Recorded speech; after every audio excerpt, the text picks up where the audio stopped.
Hey everyone, today we're going to talk about puff, but we're not going to talk about the big flashy giant puff prints. We're going to talk about fine line, finer detail prints. So let's jump on press and we'll talk about a couple of designs.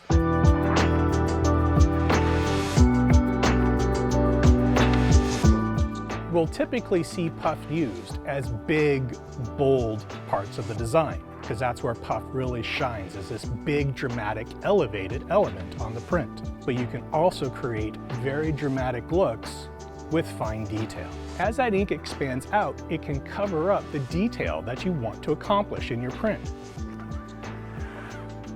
I always want to flood my design. It's a thicker stencil, so helping you to preload that screen is going to do nothing but create a better print. Since we're not looking for a super heavy deposit of ink for a giant amount of puff, I'm not looking for a really low angle on my squeegee. Even though it's a softer squeegee blade, I'm still going to go in with a sharper angle because I want to control the edges of my print deposit. There we go.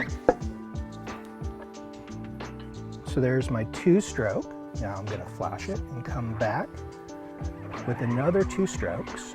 And we're going to create a good controlled ink deposit.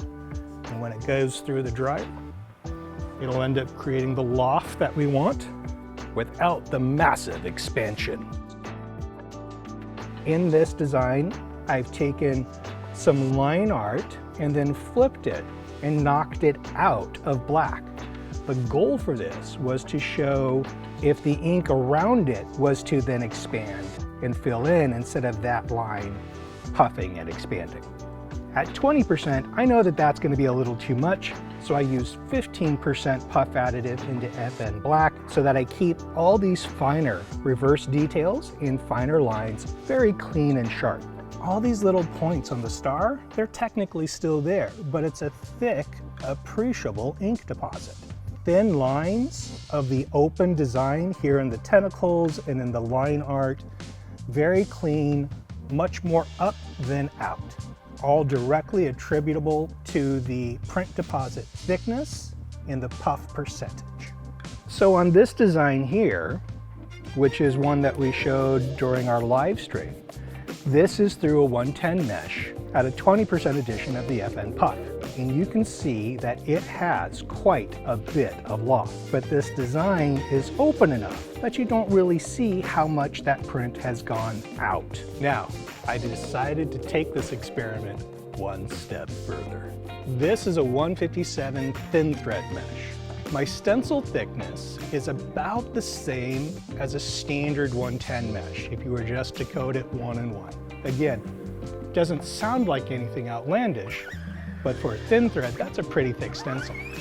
And the only reason why I'm doing this is to push the limits on how much detail I can resolve and to see what kind of loft and detail combination I can get. Let's see how it turned out.